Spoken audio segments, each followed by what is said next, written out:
Standard 7, Science chapter number 1, The Living World, Adaptation and Classification.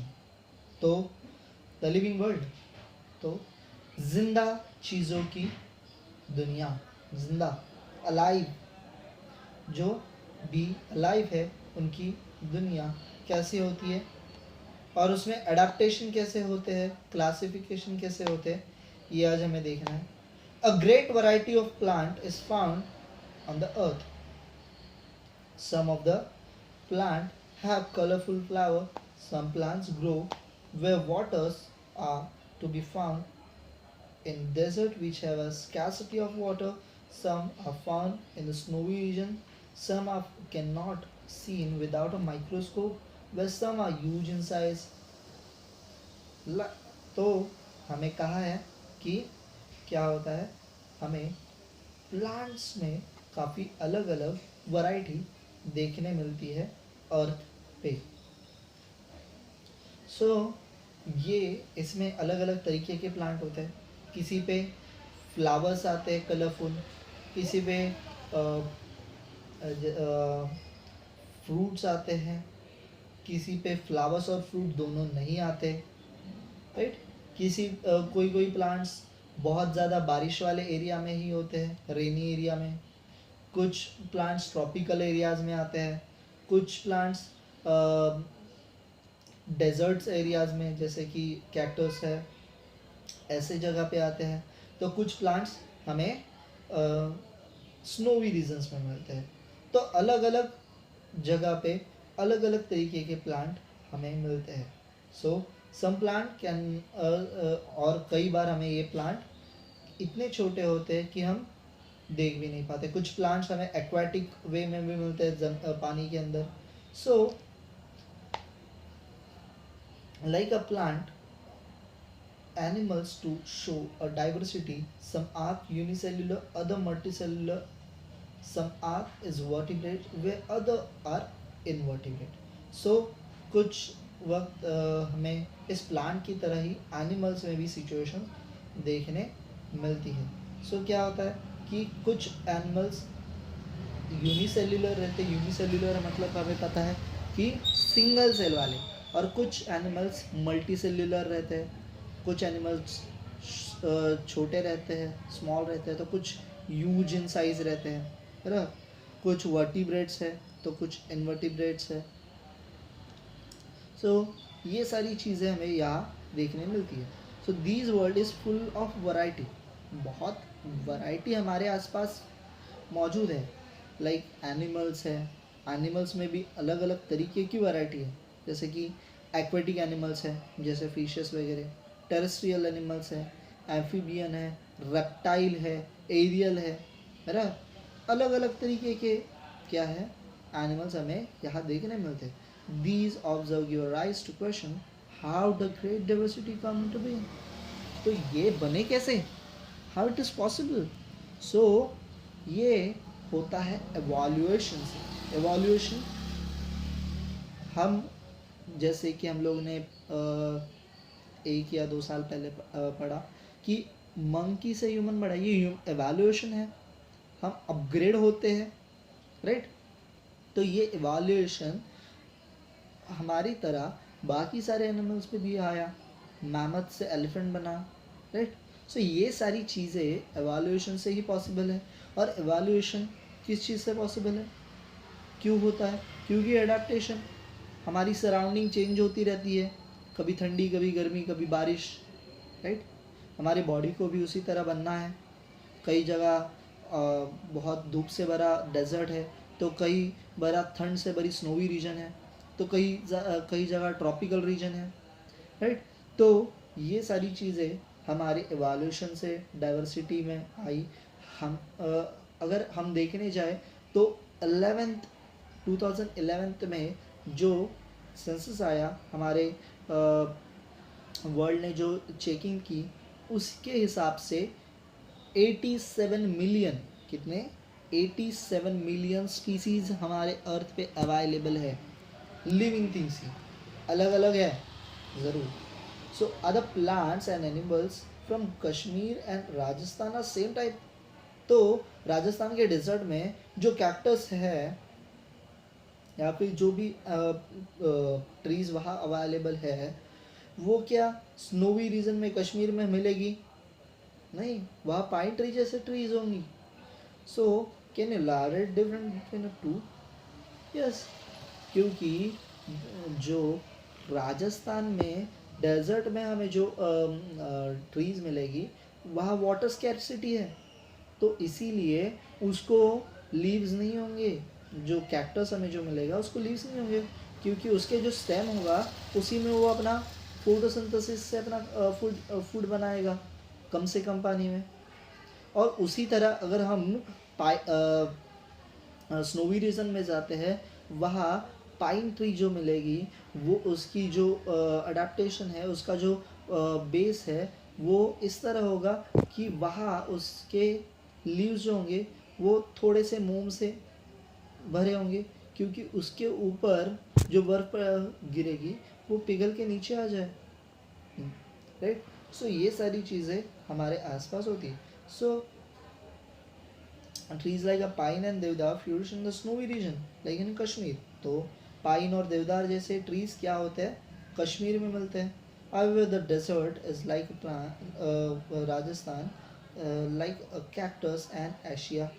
बाबुल और क्या cactus जैसे plant होते हैं. अभी आपको ये बाबुल मतलब एशिया, एकेसिया एंड कैक्टस, इसमें एक काफ़ी ज़्यादा इम्पॉर्टेंट ये मिलेगा और सिमिलैरिटी मिलेगी. ये दोनों नुकीले होते हैं, नुकीले. इसको अगर आप छूने जाओगे तो आपको कट इजीली आ सकता है. क्यों? क्योंकि ये अपने अंदर जो फूड है उसको बचाने की ज़्यादातर कोशिश करते हैं. The camel, desert animal not found in the Kashmir. There is a reason for the some different. तो कैमल जो हमें डेजर्ट में मिलता है वो स्नोवी रीजन में नहीं मिलता ना. क्यों? क्योंकि अलग अलग रीजन्स हैं और ये रीजन्स हम अभी आगे चैप्टर में देखेंगे. तो किस तरह अडेप्टेशन होता है? Gradual change occur the body also behavior organisms helps to the adjustment surrounding changes is called adaptation.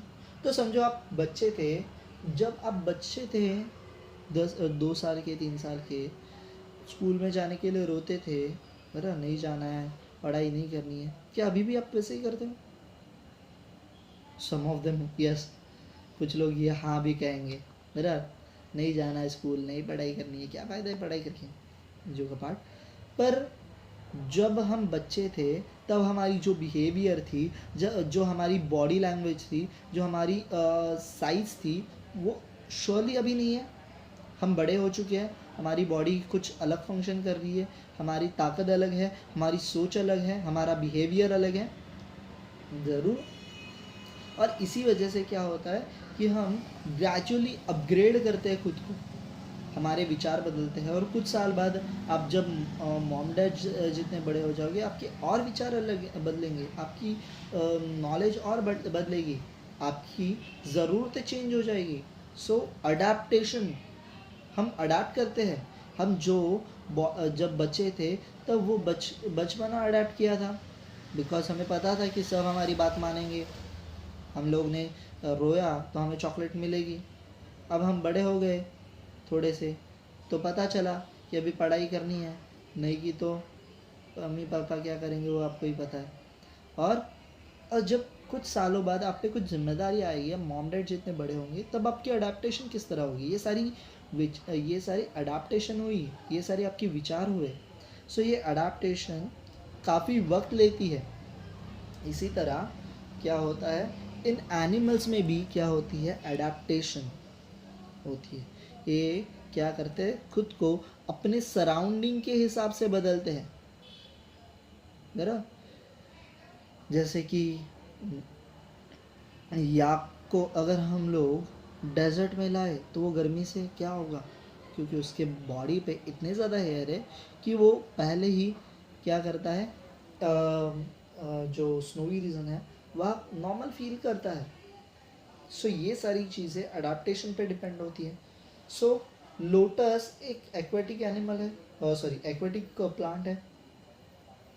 उसके वेदर जो लीव्स होते हैं वो वैक्सी है ना। पर कैक्टस, कैक्टस का जो स्टेम है क्या वो वैक्सी है? क्या वो फ्लेक्सिबल है? नहीं। बनियान ट्री में भी कुछ अलग होगी। ये सारी चीज़ें हमें एक दूसरे से अलग करती है, ठीक है। सो पहले शुरुआत करते हैं प्लांट से। तो adaptation in aquatic plant, aquatic plant इसका मतलब जो प्लांट हमें समुद्र में मिलते हैं या फिर पानी में मिलते हैं उन्हें हम कहते हैं aquatic plant. Visit a various water bodies such as a river, brook, pond, lake and your surrounding. What a different observe you between a terrestrial and aquatic plant. तो आप नदी किनारे जाओ, फिलहाल मत जाओ क्योंकि कोरोना की वजह से लॉकडाउन है। नहीं तो ऐसा होगा कि मैं बोल रहा हूँ कि आप रिवर के पास जाओ तो आप रिवर ढूंढने निकलोगे, तो रुको, अभी मत जाओ, कुछ दिनों बाद लॉकडाउन खुलने के बाद जाओ। So river, brook, pond, lake, इसके पास जाओ लॉकडाउन खुलने के बाद और देखो कि वहाँ जो हमें प्लांट्स मिलते हैं वो टेरेस्ट्रियल प्लांट्स जैसे है या नहीं है, है।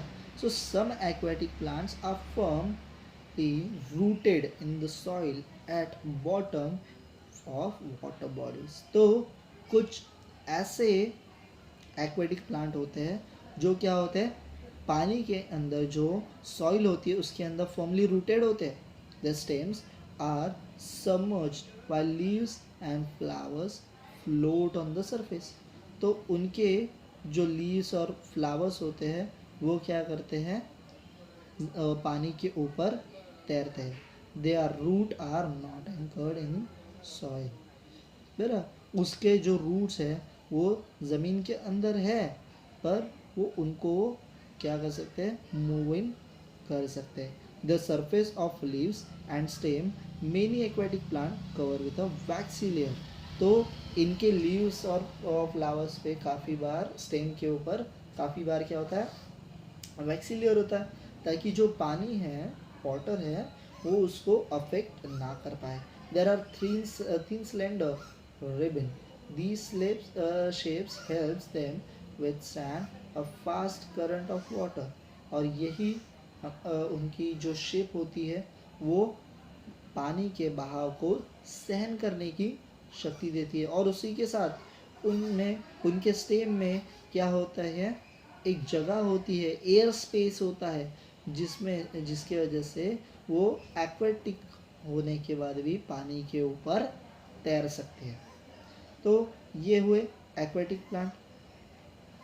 सो आगे बढ़ते हैं with adaptation in desert plant. Adaptation अभी कहा है डेजर्ट के plant.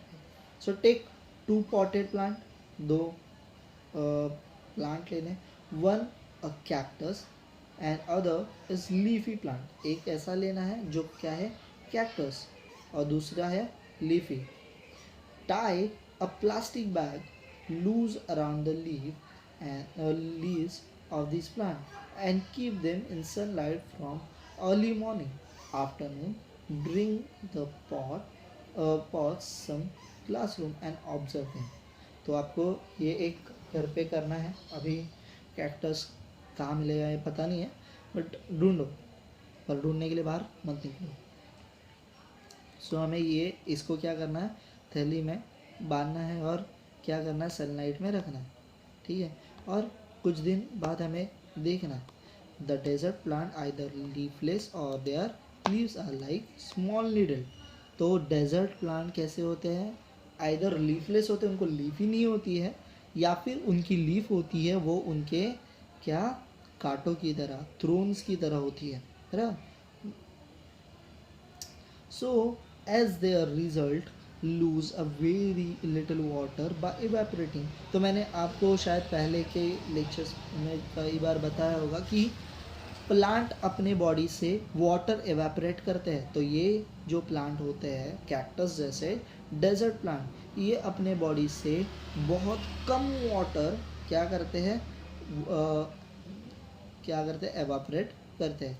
The stem store water and food, therefore the fleshy stems green as perform a photosynthesis in absence of leaf.